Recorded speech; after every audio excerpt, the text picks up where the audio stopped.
자, 임대주택 정책 보겠습니다. 248페이지에. 자, 임대주택 정책도 시험 문제 또 매년 출제가 되는 부분이죠. 임대주택 정책도 매년 출제가 되는 부분입니다.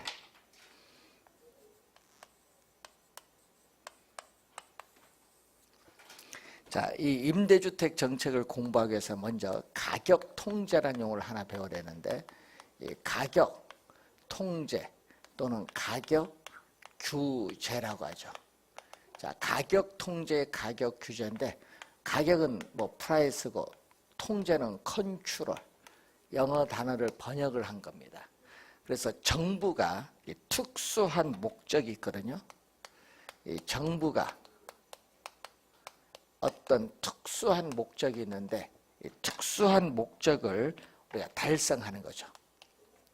이 특수한 목적을 달성하기 위해서 이 부동산 시장에 직접 개입합니다. 여러분, 직접 개입하는 거예요. 간접 가격 통제도 직접 개입을 해서 가격에 정부가 인위적인 규제를 가하는 건데, 이 가격 통제의 대표적인 게 바로 여러분이 최고 가격제와 최저가격제입니다. 이 최저가격제는 최저임금에 관한 법률에 의한 최저임금 제도를 말합니다. 최저임금에 관한 법률에 의한 이 최저임금 제도가 최저가격제인데, 이건 공부할 필요가 없죠. 우리는 최고가격제에서 우리는 임대료 규제와 이 분양가 규제가 있습니다. 자, 우선은 올해 시험에 이 임대료 규제가 좀 중요하거든요. 임대주택 정책에서 임대료 규제에서 정답을 물을 가능성이 상당히 높거든요. 임대료 규제를 임대료 상한제 또는 임대료 한도제라고 해요. 임대료 상한제 또는 임대료 한도제인데, 자, 임대료 규제의 목적은 뭐죠? 자, 임대료 규제의 목적은 정부가 저소득 임차인의 임대료 부담을 낮춰주기 위해서 임대료를 규제하는 목적이 있어요.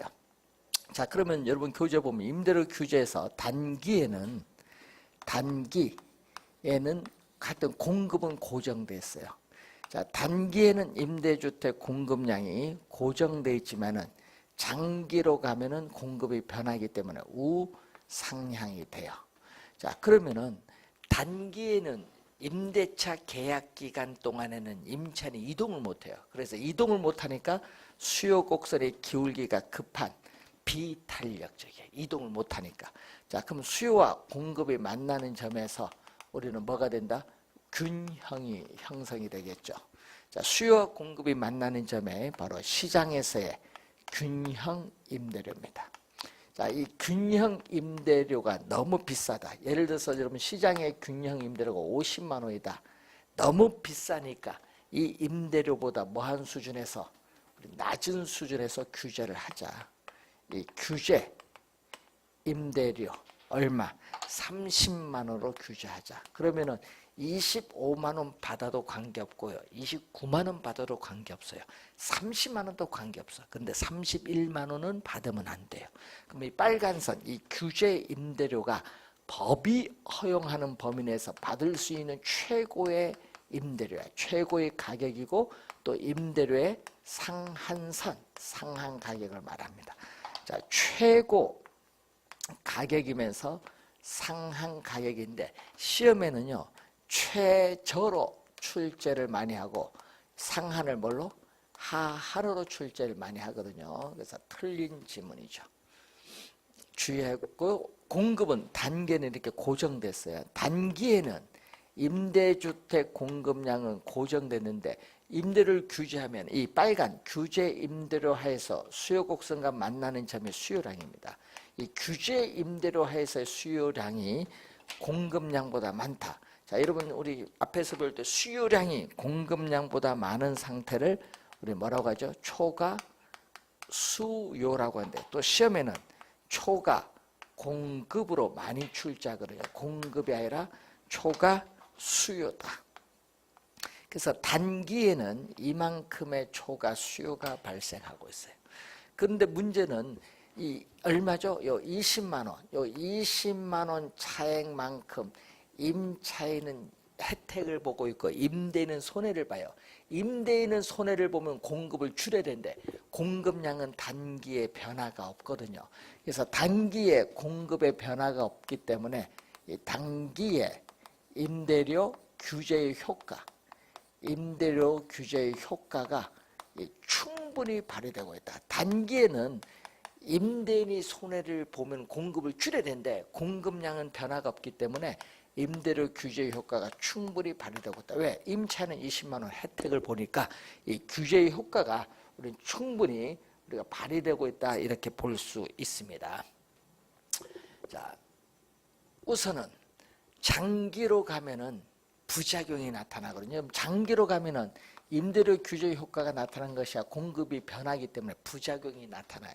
그리고 임대차 계약 기간이 끝나서 또 수요량이 늘어나니까 수요 곡선은 단기보다 완만해요. 자, 이 점이 바로 균형이죠. 자, 균형 임대료와 거래량이 주어졌는데 문제는 임차인은 요 가격 차이만큼 이득을 얻기 때문에 임대주택이라는 수요량은 뭔가 증가하죠. 자, 임대주택이라는 수요량은 단기보다 더 많이 증가하고요. 또 임대는 손해를 보니까 우리는 자금 투자를 기피하고 임대주택이라는 자금 투자를 기피하고 기존 임대주택도 비용을 투입을 해요. 개조를 해요. 자가주택으로 개조해서 매각하기 때문에 임대주택 공급량은 뭐한다? 감소합니다. 임대주택 공급량은 줄어들어요. 그래서 임대주택 공급량은 이 정도밖에 안 되는데 사회적으로 필요한 양은 이만큼이다 보니까 이 크기만큼의 뭐가 발생하냐? 초과 수요가 발생하는데, 자, 여기서 주의해야 될 것은 초과 수요는 단기보다 장기로 갈수록 초과 수요는 더 커진다는 거. 그럼 이 초과 수요가 바로 임대주택 부족량입니다. 이 초과 수요가 임대주택 부족량을 말하는데 임대주택 부족량이 단기보다 장기로 갈수록 많아지니까 임대주택 부족 형상으로 인해서 저소득 임차인은 임대주택 구하기가 더 어려워져요.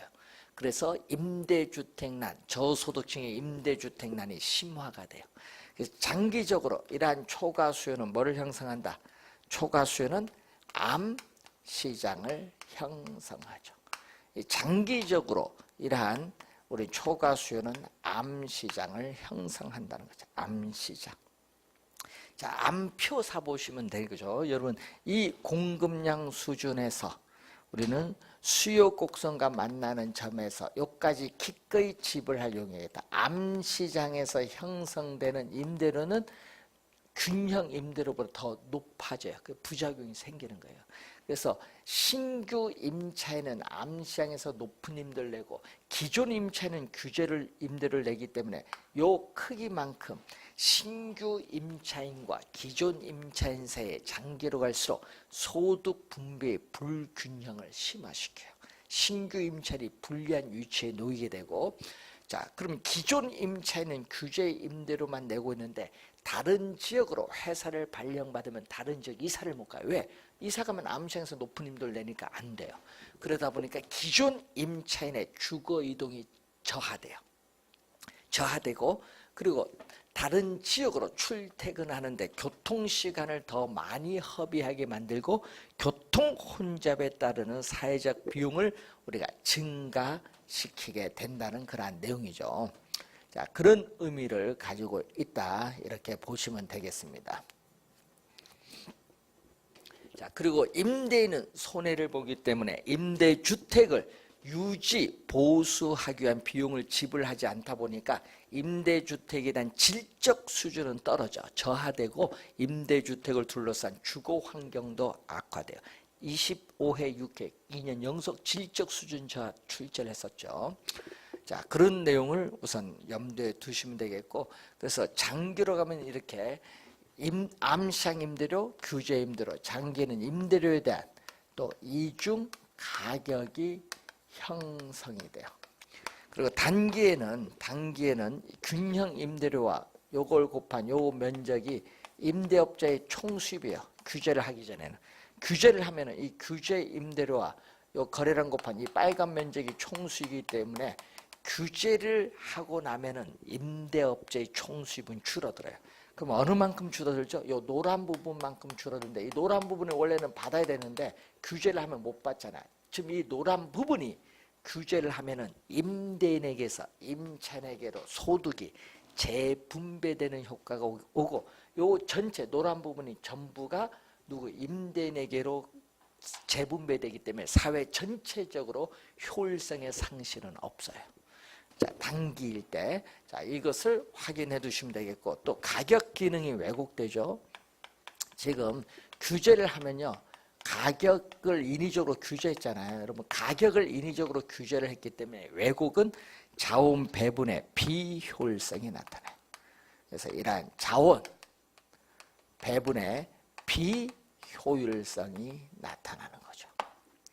예? 그래서 이 임대료 규제는 하여튼 가격 통제 중 최고 가격제의 일종이다라는 거죠. 자, 만약에 이것도 한 4번 출제했네요. 이것도 4번 출제인데 만약에 규제 임대료가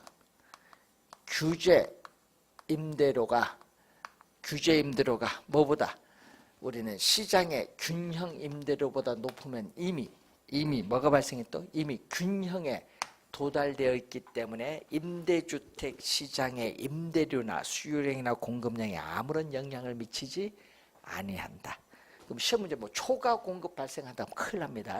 이미 균형에 도달되어 있는 상태이기 때문에 임대주택 시장의 임대료, 수요량, 공급량에 아무런 영향을 미치지 아니한다는 얘기인데 올해 시험에 임대료 규제에서 정답 지문을 나올 가능성이 거의 90% 이상이에요. 임대료 규제를 신경 써서 잘 공부를 좀 해두셔야 될 부분입니다. 자, 250페이지로 가시면은 임대료 보조 정책이 이제 나오죠. 자, 임대료 보조를 보면은 자, 여러분 정부가 저소득 임차인의 임대료 부담을 낮춰주고 또 저소득층의 주택 문제를 해결하기 위해서 임대료를 보조해 줍니다. 그럼 임대료를 보조해 주면요, 정부가 임대료의 일부를 무상으로 보조를 해줘요. 그럼 보조를 해주는데 누가 한테 보조를 해준다? 수요 측에게 보조할 수 있죠. 자, 이 수요 측에게 우리는 보조를 해줄 때는 2가지가 있어요.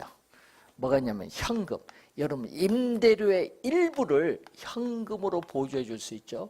자, 임대료의 일부를 현금으로 보조를 해줄 수 있는데 소득 보조라고 해요.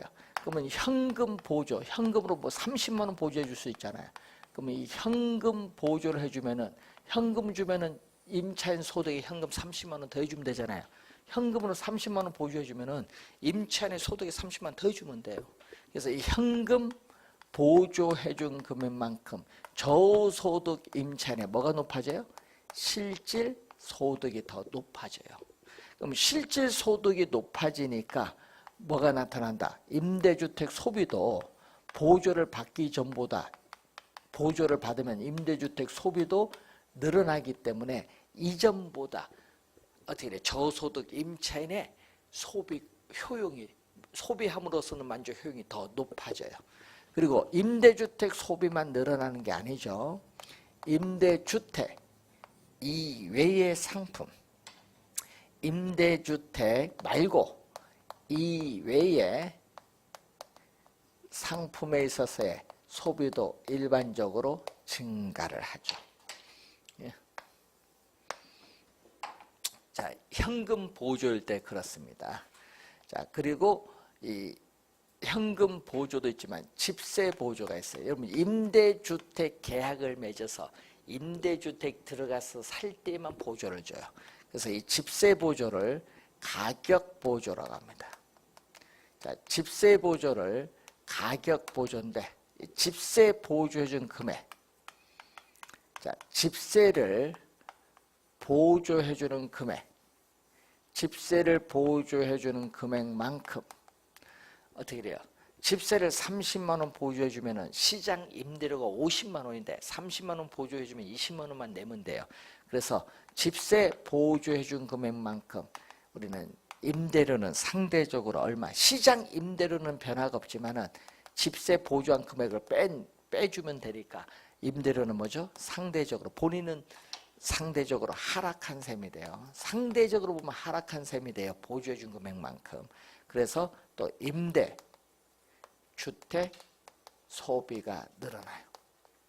그래서 정부는 임대주택 소비를 증대시키고자 하는 정책 효과 측면에서는 임대주택을 소비할 때만 보조해주는 집세 보조가 효과적이고 소비자 효용, 자 소비자가 상품을 소비함으로써 얻는 만족, 효용, 소비자 효용 증대 측면에서는 소비자 상품 선택의 폭이 이렇게 다양한 현금 보조가 효과적이에요. 그래서 여러분이 소비자 입장에서는요, 현금 보조가 최고야. 가격 보조나 현물로 보조해 주는 것보다는 소비자 입장에서 만족은 뭐가 최고? 현금 보조 최고. 이것도 한번 출제했어요. 소비자 만족 효용 측면에서 뭐가 최고? 현금이 최고야. 하여튼 뭐든지. 왜? 현금 받으면 상품 살 수 있는 게 다양하거든요. 만족이 높다는 거죠. 현금 보조가 최고입니다. 자, 그래서 이러한 내용을 보고 또 수요 측에만 보조해 주는 게 아니라 또 뭐에 보조해 줄 수 있다? 우리는 공급 측에 또 보조할 수 있죠.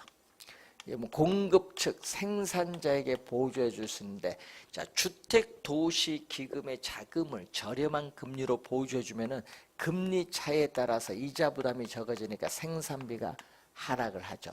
자 생산비가 하락을 하면 장기적으로 임대주택 공급량은 뭐한다?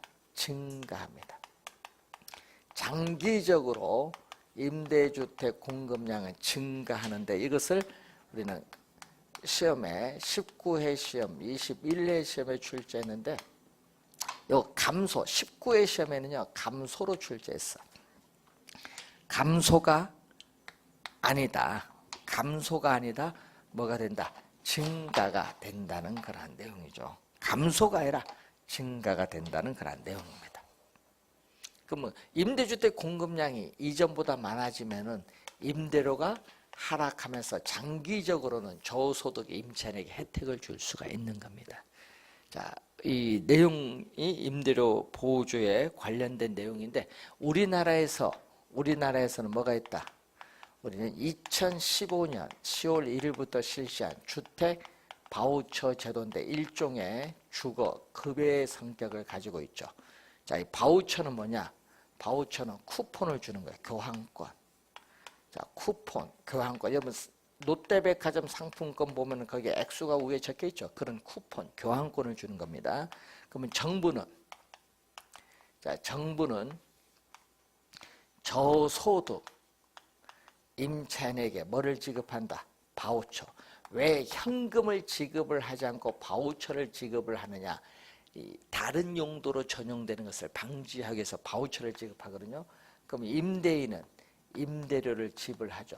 임대료를 지불할 때는 이 바우처, 자 바우처 30만 원을 지급하면 바우처 30만 원에다가 현금 20만 원을 더해서 얼마? 임대료를 얼마 지급했다?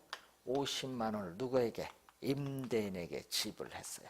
그럼 임대인은 바우처를 받았으니까 이 바우처를 누구에게? 정부에게 제시해서 현금을 이렇게 지급받죠. 자, 이를 관계인데 그래서 이 공공주택은 임대료가 싸니까 공공주택은 적용하지 않고 주택 바우처 제도는 민간 임대주택에만 적용돼요. 바우처 대상이 되면은 전국 어느 지역에 살든 관계없어요. 그래서 임차인의 주거 선택권이 보장되어 있기 때문에 임차인 소비자 중심의 제도다. 주택 바우처 제도. 우리나라에서 실시하고 있는 제도인데 23회 시험과 26회 시험에 출제를 또 우선 한 내용이 되겠죠. 주택 바우처 제도.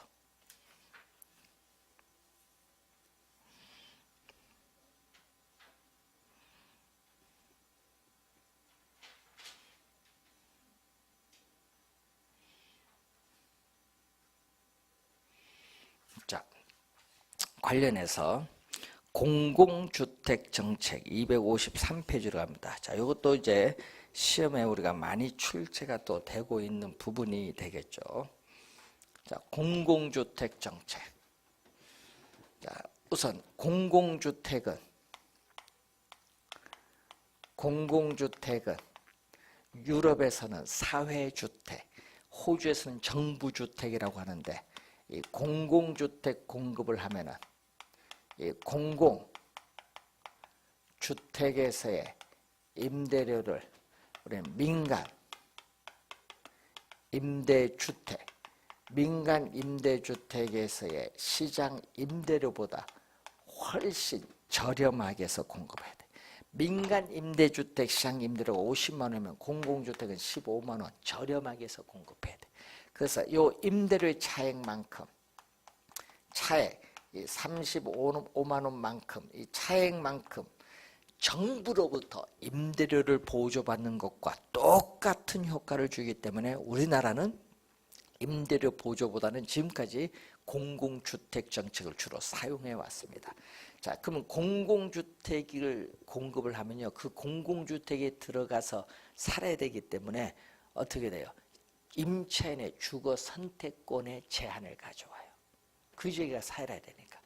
자, 이렇게 되는데 임대료, 공공주택의 임대료, 그리고 민간 임대주택 임대료를 다르게 해서 공급하기 때문에 임대료에 대한 또 뭐를 형성한다?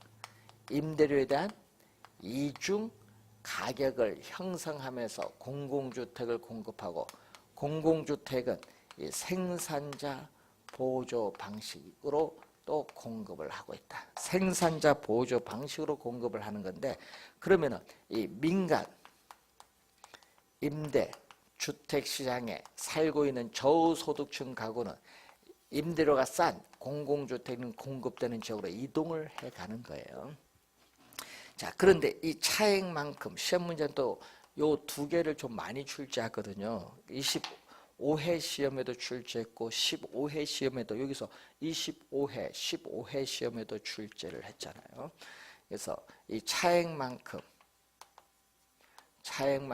임대료 보조 효과인데, 임대료를 주거 비용이라고 하거든요. 주택 임대료를 주거 비용인데 임대료 주거 비용 보조 효과가 있다. 이 지문을 또 시험 문제에 또 많이 출제를 하고 있습니다. 예. 그래서 이 내용을 또 보고요. 또 시험에 또 많이 출제가 되는 또 용어가 있어요. 자, 여러분이 요즘에 3회 연속 출제되고 있는데 254페이지 보시면은 민간 임대주택에 관한 특별법상의 용어가 나오거든요. 자, 거기에 보시면은 이 기업형 임대주택 4번 보세요. 기업형 임대사업자가 8년의 동그라미 8년 이상 우리가 임대할 목적으로 취득하여 임대하는 민간 임대주택인데 8년이거든요.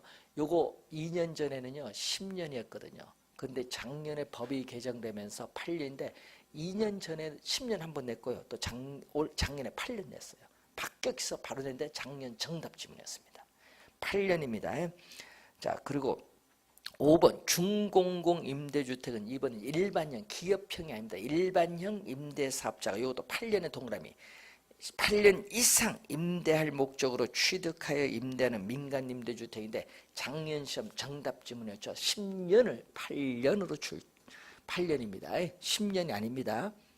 자, 여기서 여러분 또 주의를 해야 될 것은 이 기업형 임대사업자와 일반형 임대사업자가 용어가 달라요. 자, 주의해야 될 건 또 거기 기업형 임대주택을 여러분 요즘 뉴스에 나오는 걸 보면요. 뉴스테이라고 해요. 여러분 들어봤죠? 뉴스테이. 기업형 임대주택이 뉴스테이입니다. 뉴스테이. 요즘 뉴스 나오는. 자, 그리고 단기 임대주택은 5년이 아니라 몇 년? 4년. 옛날에 막 5년 많이 했거든. 4년입니다. 일반형 임대사업자가 4년입니다. 4년 이상 임대할 목적으로 취득하여 임대하는 민간 임대주택을 말하고요.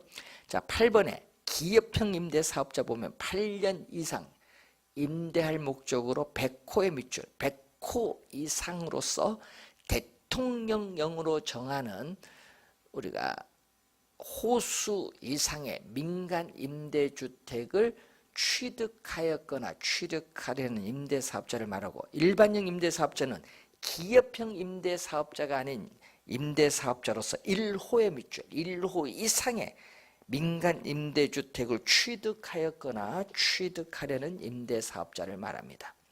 자, 그리고 12번 보세요. 기업형 임대주택 공급 촉진주구가 있는데 기업형 임대주택의 공급을 촉진하기 위해서 지정고시한 지구, 요 뉴스테이 그 얘기하는 겁니다.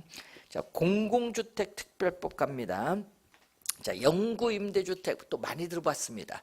자, 국가나 지방자치단체의 재원을 지원받아. 자, 밑줄은 최저소득계층 밑줄. 최저소득계층 밑줄 긋고 주거 안정을 위해서 또 밑줄은 50년 이상 또는 영구적 밑줄. 50년 이상 또는 영구적인 임대를 목적으로 공급하는 공공임대주택입니다. 영구임대주택 개념이 나와 있고요. 자, 국민임대주택도 많이 또 들어본 용어죠. 국가나 지방자치단체의 재정이나 주택도시기금법에 따른 주택도시기금의 자금을 지원받아 저소득 서민 밑줄 저소득 서민입니다. 최저소득계층이 아닙니다. 저소득 서민의 주거 안정을 위하여 30년 이상 밑줄 30년입니다. 영구는 50년 이상 영구적인다. 이건 30년 이상 장기간 임대를 목적으로 공급하는 공공임대주택입니다. 자, 또 뉴스에 많이 나오는 행복주택이 나오죠. 국가나 지방자치단체의 재정이나 주택도시기금의 자금을 지원받아 대학생, 사회초년생, 신혼부부 등 자, 밑줄은 젊은층 밑줄 젊은 층의 주거 안정을 목적으로 공급하는 요것 공공임대주택입니다. 행복주택 공공임대주택입니다. 자, 장기전세주택 용어 바뀌었거든요. 요 옛날에는 법에 20년 이상이 있었는데 20년이 없어졌어. 20년이 없어졌거든요. 국가나 지방자치단체의 재정이나 주택도시기금의 자금을 지원받아 자, 밑줄은 전세계약의 방식 밑줄 전세계약의 방식으로 공급하는 공공임대주택입니다. 옛날에는요 20년한 게 있었거든요. 서울특별시의 쉬프트 얘기인데 이거 20년 계약을 하잖아요. 그래서 그 20년의 말이 없어졌다는 거. 자, 5번 요즘 많이 나오는 분양전환 공공임대주택인데 일정 기간 임대 후에 분양 전환할 목적으로 공급하는 공공임대주택. 그래서 요즘 보면 몇 년? 뭐 10년 뭐 이상 임대 뭐 이런 얘기 많이 나오죠. 기존 주택 매입 임대주택은 국가나 지방자치단체의 재정이나 주택도시기금의 자금을 지원받아 자, 기존 주택을 말 그대로 매입을 하는 거예요. 기존 주택 매입하여 자, 밑줄은 국민기초생활보장법에 따른 수급자 등 밑줄 국민기초생활보장법에 따른 수급자 등에게 공급하는 공공임대주택입니다. 그럼 기존주택 이번 전세임대주택은 국가나 지방자치단체의 재정이나 주택도시기금의 자금을 지원받아 기존주택을 이번 매입을 하는 것이 아니라 임차에서 다시 전대줘요. 누구에게? 밑줄은 저소득 서민에게 전대 밑줄 저소득 서민에게 전대하는 공공임대주택입니다. 용어들을 출제하거든요. 요즘. 그래서 3년 연속 출제하기 때문에 용어를 좀 주의 깊게 봐두셔야 됩니다. 자, 258페이지에 여가과정과 근데 여가과정 작년에 또 출제를 했었죠. 자, 별표 2개 정도 또 하나 확인을 해보도록 하겠습니다. 자, 여가과정. 여가는 필터링이라고 하죠. 필터. 자, 필터는 정수기에 불순물을 걸러주는 장치. 그대로 번역해서 여가라고 이제 번역을 해보는 거예요. 그래서 용어가 어려워요.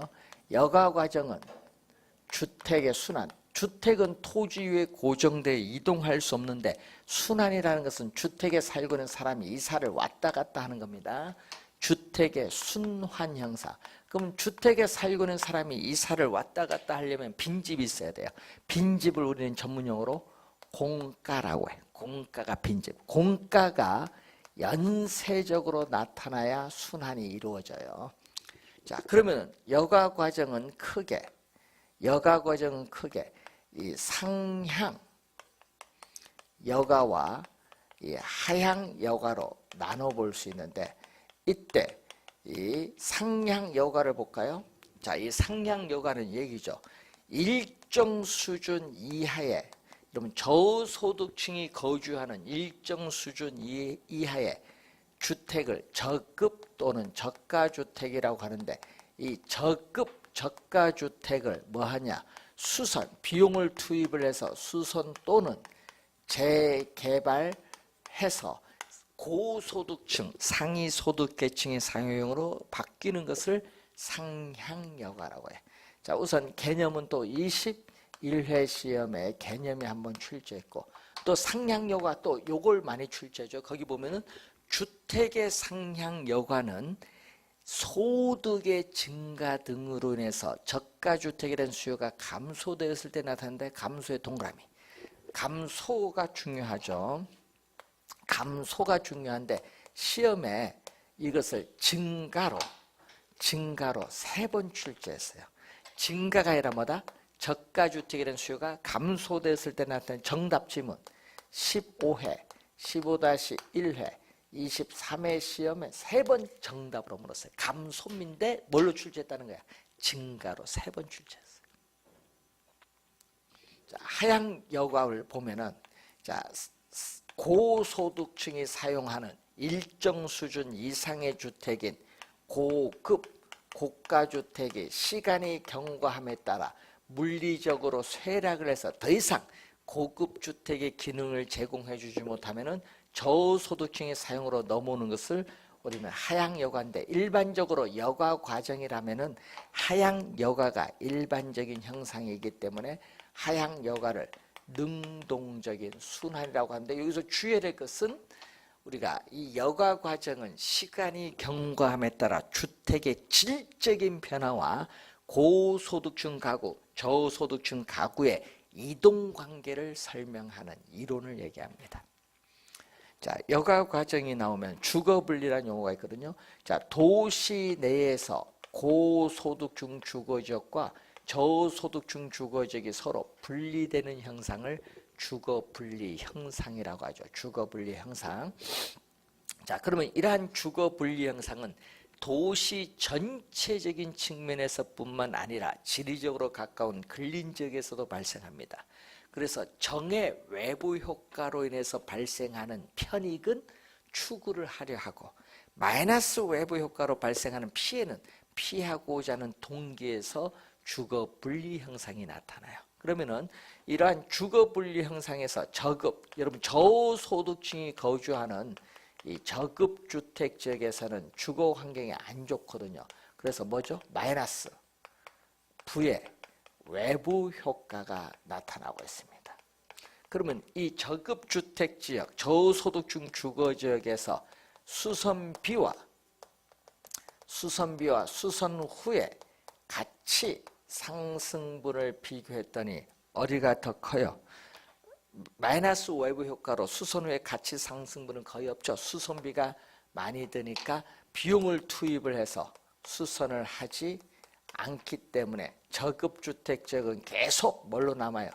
저급 주택 지역으로 남는 경향이 있죠.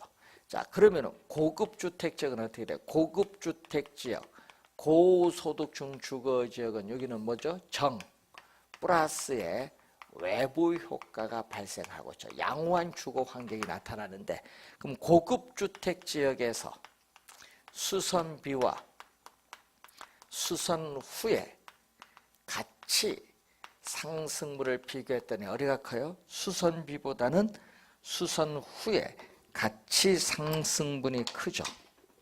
크니까 어떻게 나타난다? 비용을 투입을 해서 우리는 수선을 하겠죠.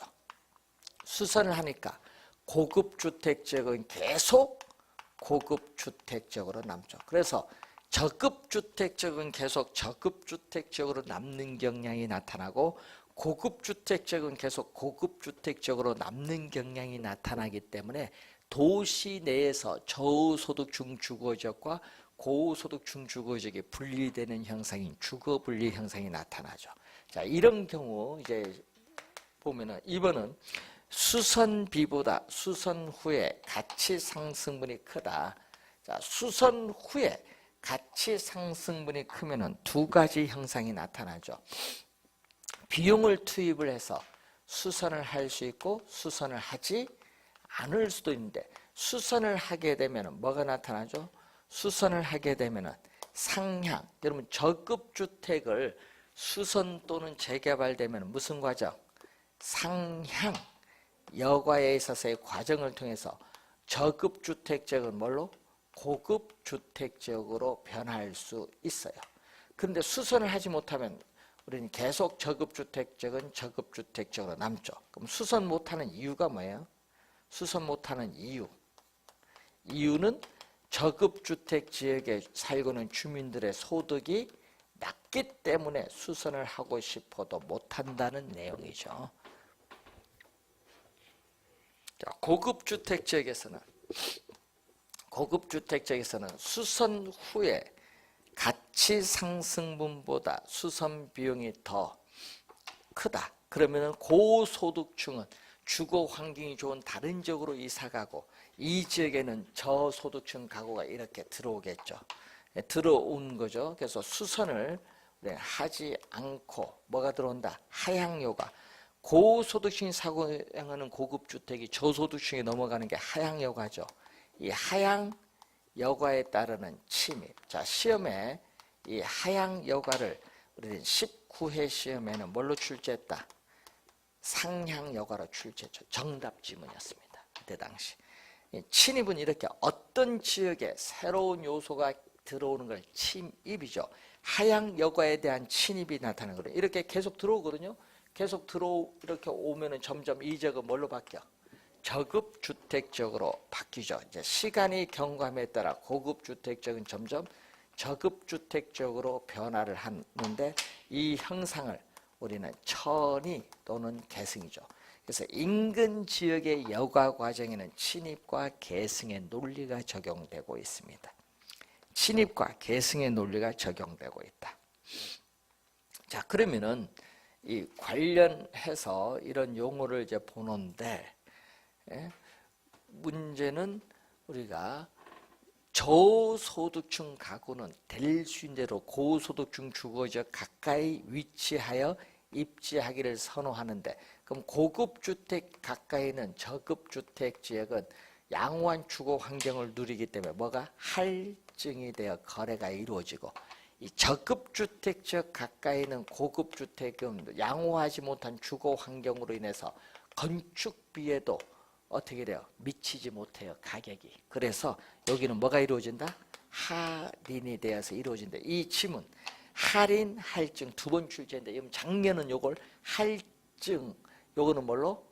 할인으로 출제했어요. 작년에는 바꿔서. 그래서 두 번 출제를 또 한 내용이죠. 자, 이 내용이 여러분이 이 작년에 또 출제를 한번 했습니다. 자, 여러분 교재 261페이지에 분양가 규제를 보시면은, 자, 우리가 가격 통제 중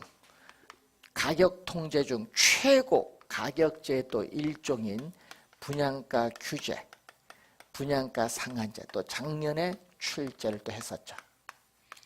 분양가 규제, 분양가 상한제 작년에 출제가 됐기 때문에 별표 2개로 또 한번 확인해 보겠습니다. 분양가 규제 목적. 자, 실시하는 목적이 또 지문에 3번 출제를 했어요. 실시 목적은 지문 속에 19회 시험, 그리고 우리가 4회 시험, 27회 시험에 지문 속에 목적은 3번 출제했는데, 자, 이 목적을 보면은 주택 가격이 현재 급등을 하고 있어요. 주택 가격이 현재 급등을 하고 있기 때문에 정부는 주택 가격을 안정시키기 위해서 분양가 규제를 실시하는 목적이 있고, 또 하나는 뭐죠? 우리는 신규 주택 구입을 하는 사람에게 신규 주택 구입 가격 부담을 낮춰주기 위해서 실시하는 목적이 있어요. 자, 그러면 어떤 영상이 나타나냐? 수요와 공급이 이렇게 주어졌을 때 수요와 공급이 만나는 점. 자, 이 만나는 점이 균형 가격인데, 자, 19회 시험에서는 이것을 또 시장 가격이라는 용어를 출제했습니다. 같은 말이죠. 자, 이 균형 가격이 평당 1,500만 원이다. 너무 비싸다. 그래서 우리는 평당 1,100만 원으로 규제하자. 그럼 이 규제 가격이 분양가의 상한선이 돼요. 그래서 분양, 우리가 가에 있어서의 상한선, 이 상한선이 바로 규제 가격이 돼요.